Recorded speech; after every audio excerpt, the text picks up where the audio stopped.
Hi, my name is Xubing Fan, and I'm a member of the Minories Creative Hub Residence Committee. Today is the 19th of May, 2084, and I'm giving a tour to a group of future residents of the Minories Creative Hub. Hi everyone, and a huge welcome to join the Minories Creative Hub. In this tour today, you will be given a short introduction to the history and the design of this retrofitted building, and an introduction to design and self-build your home. The Minories Creative Hub is repurposed from the disused Minories Car Park, a brutalist building originally built in the 1960s. It may be hard to imagine for many of you, but petrol cars were the main form of transportation 50 years ago. In the 2050s, to address the declining number of creative practitioners in central London due to gentrification pressures, a group of artists united to campaign for affordable live-work spaces in the City of London. They become the earliest members of the Minories Creative Committee.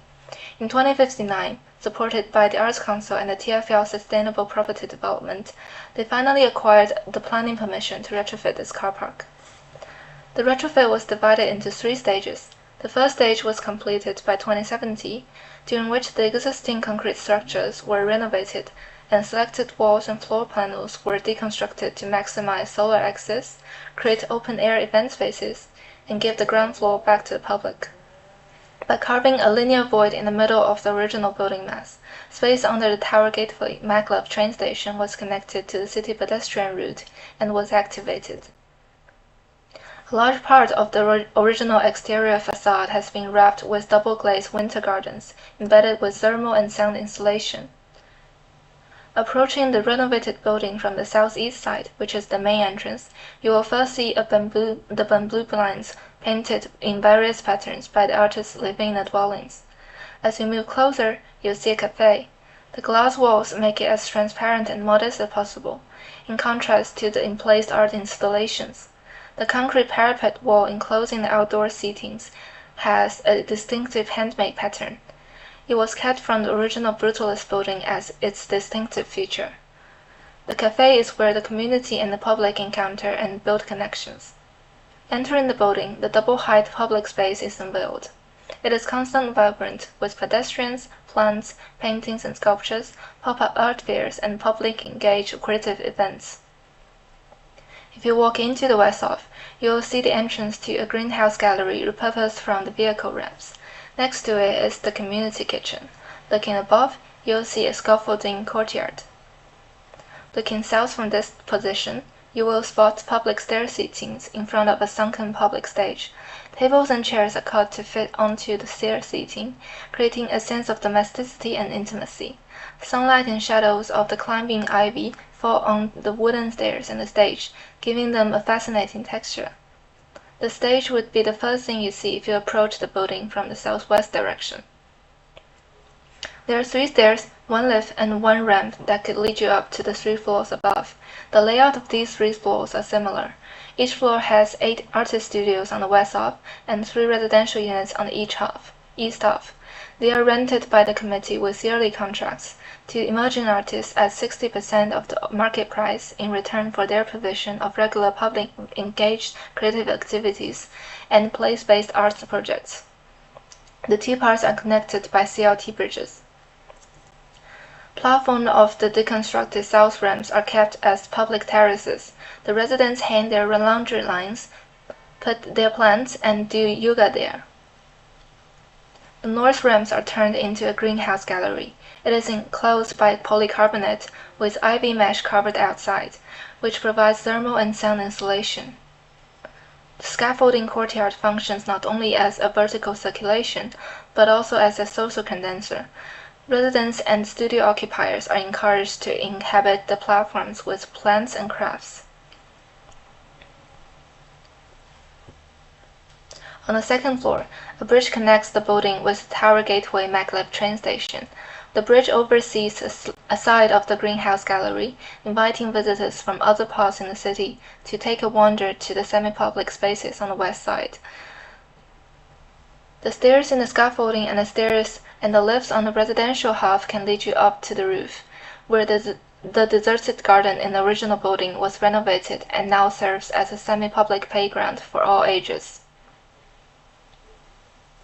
The second stage of the retrofit was completed by 2080, during which the massive metal structure that holds up the extended tower of 14 stories is built. Then the metal, wood, and material workshops, the CLT walkways, and energy-conservative infrastructure consists of photovoltaic thermal combined solar panels and a rainwater harvesting system. Basically, everything that prepares for the self-build. We're now in the middle of the third stage, filling the tower with creative self-built residences. We envision a total of 50 residences to be installed in this building, and all construction to be completed by the 22nd century.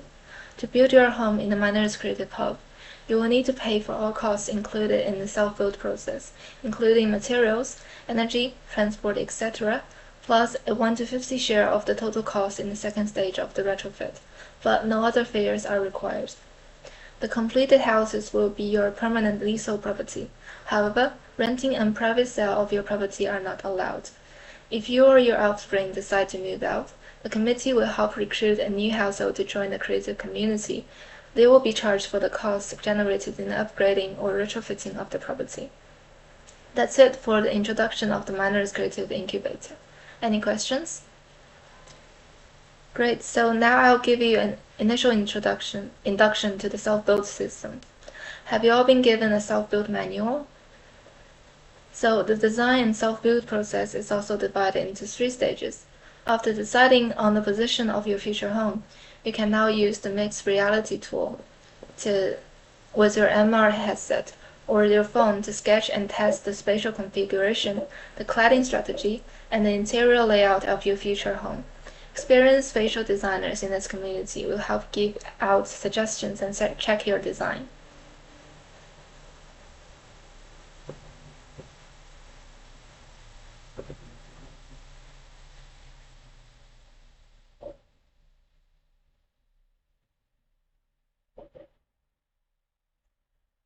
After design has been resolved, the timber materials for flooring, wall insulation, and timber frame studs will be transported from the nearest homegrown timber supplier to a local manufacturer, where they will be prefabricated. The prefabricated modular floorings and plain walls and studs will be transported here by maglev trains and installed by you and robots under professional builder surveillance at your chosen location. You will be given an induction to the metal, wood, and material and painting workshops, where you will be manufacturing the decorative wall claddings, and possibly some furniture yourself under professional surveillance. Lastly, you will be installing these non-structural units onto your building. Health and safety should always be put front and center in both the self-build process and the daily use of the building. When you're designing your home, make sure the distance from every internal door to the main house entrance is within 9 meters, and to have compartment wall between the kitchen and the main entrance. More guidelines, please refer to the handbook. The fire escape route and the location of fire extinguishers in this building is available on the lift entrance part, and on the map you will be given. A fire alarm test and fire escape simulation is conducted once a week. Using high-risk workshops, including metal, wood, and material workshops, should be under the surveillance of a technical assistant. Now let's walk up to the tower and visit a completed dwelling.